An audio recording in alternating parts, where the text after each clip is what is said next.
What's up, everybody? So, in our next podcast, we talk about the unfortunate situation with Cain Velasquez and, an incident where I had a gun pointed at me. So, tune in and check it out. Free Cain.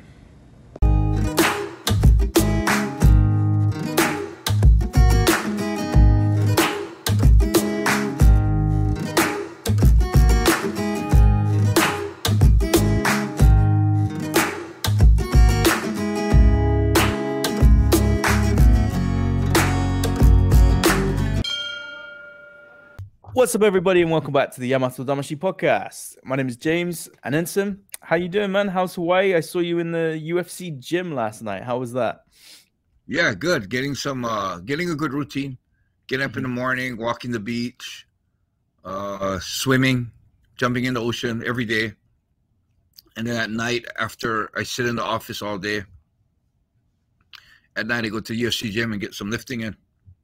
Nice. Are they different? Compared to other gyms? How do they?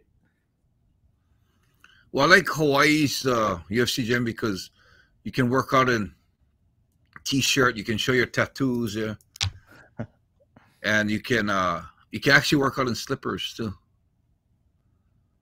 So I just walk in as is. I walk in right from work. I walk in the gym, lift, and walk out. Nice. Yeah, real simple, real easy, no changing. I don't even go into the locker room, in and out, and then go straight home. So, yeah, it's a awesome setup. Nice. And then we were just about to start getting into it, but you're starting a 5-day fast? Yeah, every year I do a fast for my dog that passed Shooto. The reason why I do it is because after he passed, I felt like, telling him rest in peace was wouldn't be appropriate until I felt what he felt, yeah. And the 5 days before he died, he couldn't eat. He only could drink water. Yeah, so what I'm going to do, what I usually do is I like to feel his pain and what he went through, and then I feel like I can legitimately say, rest in peace. So every year I do it. And, I learned a lot doing the fast. I mean, I hear a fast is good for your body anyway, once a year. Yeah. Do a fast. So the thing with this fast, what I learned about fasting was that after you finish your fast, so if I go on a 5-day fast, I should gradually bring my eating back to normal for 5 days. Wow. Yeah. So what happens because you deprive your body from food for 5 days, if you just all of a sudden start giving it pasta and all this kind of food, it'll just start grabbing it and pulling it in, because it's almost in like a panic stage where it's trying to survive. Yeah. So the first couple of years when I did it, I didn't know that, and I just started eating normally right after I finished the fast. And if I dropped anywhere from 8 to 15 pounds during the 5 days. Yeah. And then, man, if I didn't properly gradually build back into the eating, my body would grab and pull double what I lost. So I'd gain like 30 pounds or gain like 16 pounds. Yeah. Whoa. It's unreal. Yeah, it's unreal how the rebound is. So I've finally looked it up on the internet, and there's all kinds of different ideas. But what I found the best was, so if I'm off the fast, the next 2 days after I'm off the fast, I just drink soups, easily digestible things. And then the next 2 days, I usually just eat fruits. If I add anything, I drink soups and I eat fruits and vegetables. And then the 5th day, going into right the day before I start normal eating again, I usually just, if I eat pasta and spaghetti, no meats, no red meat especially. And then the 6th day, I go back to regular eating. So you kind of build yourself back up. Yeah. So if I went on a month fast, I should build myself up for a whole month. Yeah, that's what they say. Bringing your body back gradually, as long as you fasted, is how long it should take. So yeah, it's the hard, next 10 days, I'll be probably eating really healthy. Yeah, yeah. I mean, I got friends that fast for Ramadan and stuff like that, but you see how tough it is, right? It's a good way for you, right, to keep that mental strength as well, man. It takes a lot of determination. Yeah, the first 2 days are the hardest. Yeah, I can see that, because your body's so craving the food and wants the food. It's like, well, what are you doing? When am I going to eat? And after that, I think after the next 3 days after that, the body kind of understands that you're not getting it, and it shuts down that craving, for me at least. And I can pretty much go without it. You know, it's pretty cool. It's pretty neat, man, how strong the body is. Yeah, no, it's cool, man. Especially the fact, you know, the message behind it, the fact, the sentiment that you're doing it for Shooto, man. So yeah, I'm sure all dog lovers out there can definitely attest to that. So the main topic of today's podcast was kind of an unfortunate event. I really wanted to get your thoughts on the Cain Velasquez situation and what happened there. So yeah, man, what was your thoughts on the situation? Yeah, I mean, one, I don't know Cain personally, but just seeing his the way he fights, the way he carries himself in the ring, his after, post-fight, pre-fight interviews, the things that, you know, Cormier, who's really good friends with him, talks about him. I mean, it seems like a classy guy. It seems like a guy that, I mean, John Jones did it. Oh, damn, John Jones fucked up, you know. But Cain did it. Cain, you know, that's kind of like, seems like the reaction that he's not, that he doesn't have that demeanor to do that kind of things. With that said, could he have handled it in a better way? Yes. With that in mind, also with saying, you know, yes, he could have handled it a better way. I've never had that happen to me, but I can imagine the anger. So I'm thinking, I mean, the way it sounded, like how he shot at the car, chased the car down, rammed the car, and then got out and shot it again. I'm thinking he was at the extreme point of rage, I think. And I mean, what did the guy do? He molested his daughter. I mean, they say over 100 times, and it's a daycare center, so could be within a whole year, could be a couple years, could be 3 years. Yeah. So the mother ran a daycare center, and that was the son, and he molested Cain's daughter over 100 times, which means he probably molested more girls. Yeah, definitely. Like, I mean, you know, for me, seeing, you know, I don't have a daughter, but to try and guess and imagine what he would feel, I would have done the same thing. Yeah, same. If I was 10 years ago, I probably would have done exactly what Cain did. I would have probably went on the rampage, found the guy, rammed him down, did all that. But now I think being a little bit more able to control my emotions, I think I would have probably planned it better. Would have had probably the same outcome. That guy would be hurt, but I would have probably done it a little smarter and a little better. But that rage, you know, I mean, I don't know.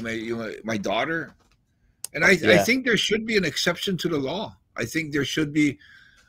There's pros and cons to it. Yeah, there should be an exception to a law that the circumstances of the crime and the situation, the fact that, you know, rather than, you know, I think they want to punish him because they don't want that to happen where it starts becoming more of a vigilante type of world.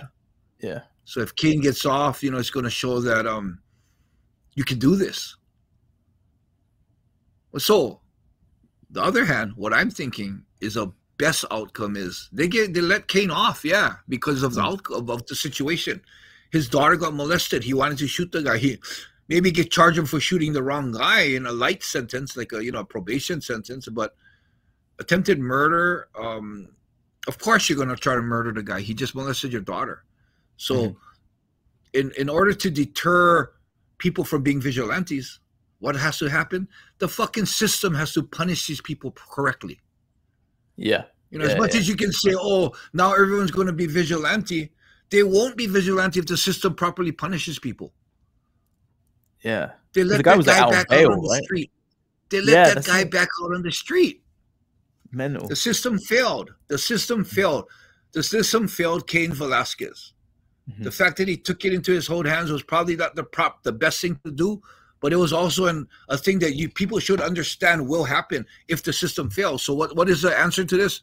Punish Cain so no one turns vigilante? No. The answer to this is to straighten up the fucking system so people won't feel they have to take it into their own hands. I mean, it's happening here in Hawaii. I mean, it's not as major, but you have people coming in and stealing shit and walking the streets the next day to steal shit again, to get arrested, to walk out again that same day. The system's failing. The system is horrible. I mean, I believe if the system stays like this, I will even start doing things on my own, you know? Mm-hmm. Of course, in a better way where they won't have any evidence on me, but someone hurts my family, they're going to get hurt. If the system's going to fail, which it probably will, they're going to get hurt. So, you know, I mean, Cain should be free. Free Cain. Hashtag free Cain. Yeah. The system has to be corrected. Freeing Cain will not corrupt the system. Freeing Cain will not create people to be vigilantes. Freeing Cain will force the system to punish people correctly. That's, I think, that's the big deal. I mean, I think the big talk is to let Cain go. What is going to happen to all the other people? You know, if the next person gets their child molested, but they do the right thing and they keep him in prison, the guy can't go to prison and shoot him. So no one can do vigilante. That's the answer. So I stand 100% behind Cain. Of course, it's because of who he is and because of the circumstances of the situation. I stand behind Cain 100%. I mean, you think of like some of the celebrity treatment that people have had, right? So if they like did a hard sentence on Cain, like how is that fair in any way when you've got like Bill Cosby getting out of jail early and, you know, things like that? It's kind of like there's been so many occasions where you hear just because someone's famous, they've got that sort of free pass. So would you think like, yeah. I mean, it's just one where it's like, I don't know, it's baffling, but it's unfortunate. It comes down to who has the best lawyer. And I believe, I really wish that someone like Dana White would come out and step out and take care of Cain's legal fees and get him the best lawyer he can get. Yeah. He needs the best lawyer he can get. He's facing 20 years to life. Wow. Fuck. 20 years to life, and all for attempted murder. Not on top of the fact of all the other charges he's getting. Leaving the scene of a crime of serious injury. He's got a bunch of ridiculous, you know, shooting into a moving car, shooting into a car would have occupants in it, reckless endangerment with a dangerous weapon, you know, with the car, you know. I mean, he's got all these charges added up, and the attempted murder charge, only that charge alone faces 22 a year. It's one of them where I was just gonna say, if someone starts a GoFundMe to support him, that's what I was about to say. Someone should start one, you know. I don't have a direct link to Cain, so I can't start one, but someone has to start one. And Dana White, man, I mean, Dana White, you know, should step up. Yeah, man. So given what Cain did for the UFC as well, right? You think? Yeah. Or even the WWE, you know, they should step up. Someone should step up. Yeah. I mean, even for a little bit, you know, help with the lawyer's fees. Get him a badass lawyer, you know. That's all, you know, it's unfortunate. That's what it comes down to. Yeah. How does O.J. Simpson get off? How does Bill Cosby get out with all the evidence that they had? Because their lawyers kick ass, and he needs a badass lawyer, man. So now that we're in the topic of shooting guns, I was curious, have you ever had a gun pulled on you? Yeah, I had it. First time it happened to me was in high school. When I was at a baseball game, so we had a game at this school called Iolani School. So I was in the Iolani baseball field in the outfield warming up, and it was I think it was like, you know, it's like like a couple hours before the game or an hour before the game. So I think the coach already probably put in the roster and everything. And in the back, in the outfield, in the back, there's like a parking area for cars. And well, some of my friends drove up in their car, stood on their car or stood on this cement thing. And then they called, he was like, Enson. And I looked over, and he told me that one of our friends is getting into a fight. We need backup. So I went and ran to the dugout, grabbed my baseball bat, ran back to the outfield, jumped over the fence. Me and another player, I forget who it was, I think it might have been David Sellers. Me and the other player jumped over the fence, and then we jumped in the car and went to the area. So we went to this park it was another park about 10 minutes away. And we got out, and then so we're there first, and we're waiting. And the guy who has the problem is just all antsy. He wants to get into there was just supposed to be a real one-on-one street fight, and we're just to back up in case anything happened. And we're waiting for them, and all of a sudden 2 cars pull up. And then it's like, it's so funny because it's like a 4-seated car, but there's like 8 people in each car. So they come piling out of the cars, facing up to us.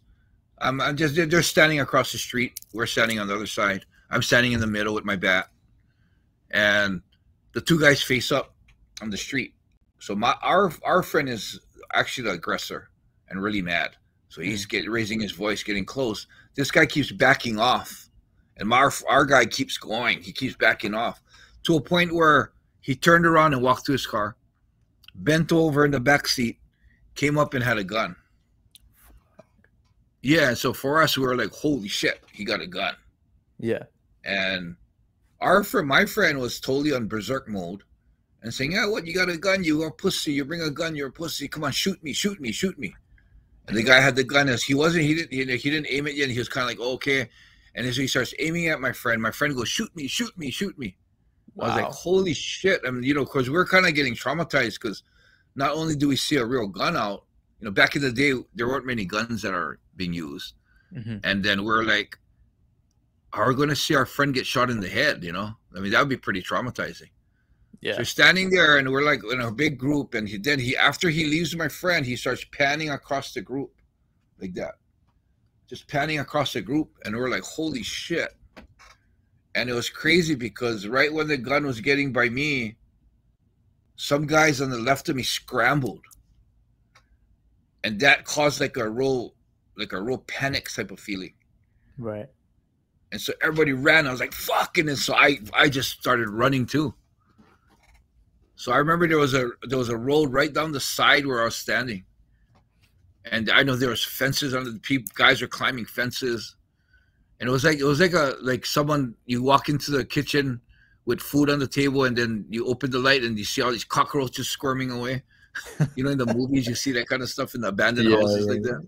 Yeah, so that's what it felt like. And I remember riding down the street and there was a parked car. And I remember thinking to myself, man, I wonder how it feels to get shot in the back of the head. And thinking, okay, little more. And I dove on the side of the car, turned around and looked. And then, we're waiting. And these guys all jumped in their car and drove off. So... yeah, so he said, oh shit, we better get. Then the whole thing was we're all traumatized. And I was like, oh shit, we gotta go. Then I tell my friend, we gotta get back to the game. So we went, turned around, dumped in the car, drove back to the game, and we made it in time for the game. But the coach was so pissed off. I bet, yeah. Yeah, because he was like, I wrote the roster, and he's like, we couldn't find us, so he was like, he didn't know what to do because he already turned the roster in, yeah. Yeah. So I'm guessing he didn't know what happened though, right? No, we never told him what happened. We came running back. I had my bat, and he goes, "What the hell where did the hell you guys go?" And I don't know what I was thinking, man. I should have known that, I guess for me, when I heard that my friend needed help, that everything else went out the window. I dropped, for me, I would drop everything for someone in trouble. Yeah. And, I felt, whoa, shit, I gotta go. And that was my whole big thing. Like, I gotta go. And yeah. We just left the game. That's just the way you're wired, though, right? When your friends. Yeah, I think so.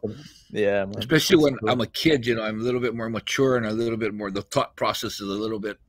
Yeah. Not all together. Yeah. So. Mm-hmm. No, I feel you definitely. When you're a kid, you kind of just like just jump to things like that, right? Yeah. So that was and that was back in our day and age, I got into a lot of street fights and everything, but, we would just jump into street fights because the biggest thing that would be pulled out is like a knife. And most people didn't know how to use it. But nowadays, man, how they pull out the gun. Everyone has a gun now. So it's like... I was going to ask you about this because is that the case because obviously Hawaii is kind of so far away from America. Is Hawaii like America in the same sense where there's like guns everywhere? Because Yeah. yeah, because I mean, like people like me in England and like a lot of your Japanese fans, we don't see guns. Like they just it's just not a big thing like here or in Japan, right? So like Yeah. it's I can imagine how shocked you felt in that moment, because seeing a gun's like, whoa. But so nowadays it's common in Hawaii, right?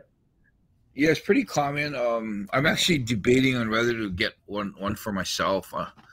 I really don't. I don't know. I was thinking of getting one, but now I'm thinking. I don't know if it's. I mean, stun guns are now legal, so I'm just at a debate on where would a gun be better than a stun gun? I mean, the guy walks in the shop. The last thing I want to do is shoot and kill somebody, and it's like, fuck. I would rather pull out a stun gun. And when I'm thinking to myself, what situation would a gun be better? I in this situation here in the shop, I don't think there's any situation that a gun would be better. Even if the guy pulls another gun. I mean, the worst thing that you would worry about is being shot. So I believe that if I shot him with a gun or if I shot him with a stun gun, I believe that he still has a better ability to shoot me if it's a gun, because it depends on where the bullet hits. He might be still able to raise his arms and shoot a gun. And if he's been shot, I think he'll be a lot less hesitant to shoot me. Yeah, I imagine the impact, right? Yeah, a gun is one single shot, and you know, it's not like the movies. Like guy standing 10 feet from the door, and I'm like, boom, I can't just boom shoot him or boom shoot it. Like, you know, it's not that easy. I've shot a gun before, right? And there's a good chance of missing the guy, even if he's 10 feet in front of me. I'm not going to say I'm a sharp shooter. I'm not a super lousy shooter, but I mean, I think I could hit the door from here. I might actually miss the door. So right. Yeah, so you know, that's another thing. You know, if he has a gun and you miss, the taser has like prongs that come, more than one prong that comes out, and so it's a lot harder to miss with the taser. They have tasers that fly as far as from me to the door. You know, this 10 feet. And I'm thinking the only reasonable thing I could think of, the other reason to have a gun is so. For instance, if I'm in the mall and there's a mass shooting in the mall, and someone pulls out a gun and starts shooting people. Of course, the first thing I'm going to do is duck to safety, but I'm not going to run to safety where I'm running down 2 blocks. I'm probably going to stay around the area in case there's a chance that there's a weird situation where I could run and tackle the guy or help the cause. I mean, I would limit the risk of me being shot by being smart about it.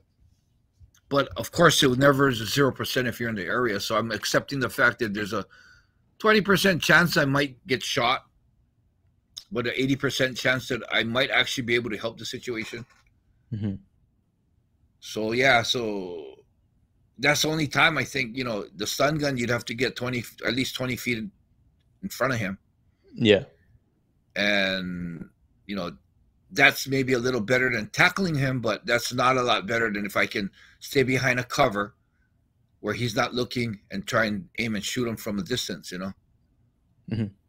So that I think it would be the only time that a gun would actually be better to have than a stun gun. Other than that, someone comes in to steal something, I don't think I want to shoot him with a gun.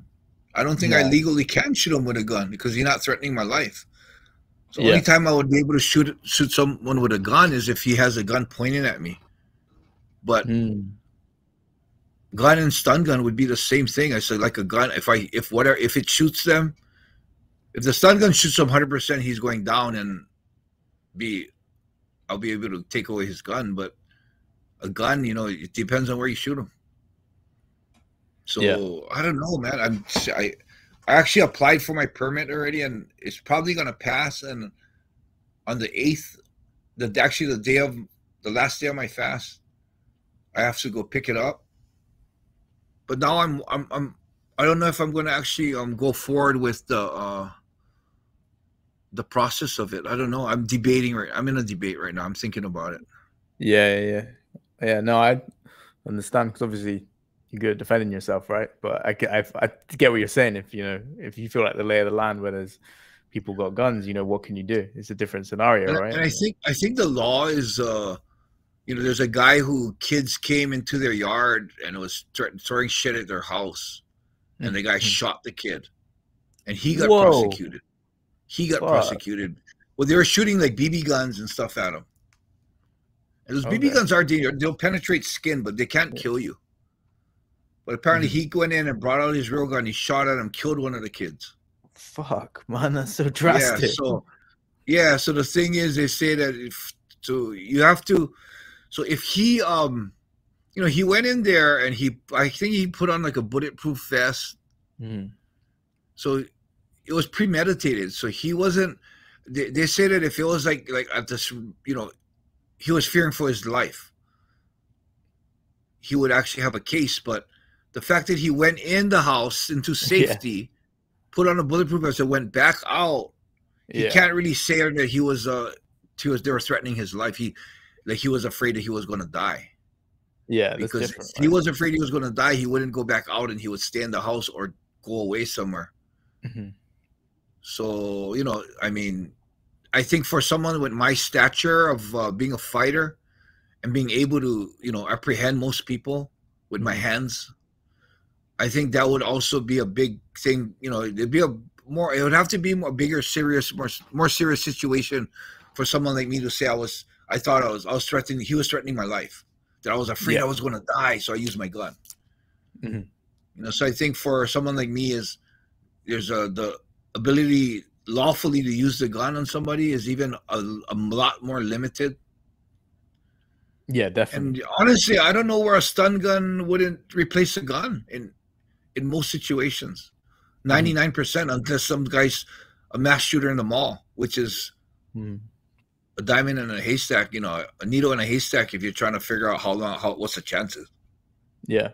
Well, I'm at that debate, but I haven't made up my mind yet. Egan has a lot of guns, but I have never owned a gun in my life. Yeah. Well, it's difficult in Japan, right? I think it's similar to the UK where you got to have like so much paperwork. It's impossible in Japan unless you're a cop, probably. Yeah, like it's really hard over here. I've got a friend that had a shotgun, and even when I was here, I never was interested in having a gun. I was too afraid of having to use it one day. I'd be too afraid of like dropping it and shooting myself. Well, also, I think when you get a gun, it's registered to you. So anything happens out of the gun is your responsibility. Yeah, shit. That's kind of scary, yeah. Yeah, that is pretty bad. All right, well, any parting words before we wrap up this episode? No, thanks I'm getting good feedback on the YouTube. A lot of people messaging me saying they're loving it, keep it up. So, hope we get more viewers, more likes, more followers, and a lot of comments. I'm looking at every comment, so any suggestions that we can make it better, let us know. Yep. Spread the word. Thanks, everybody.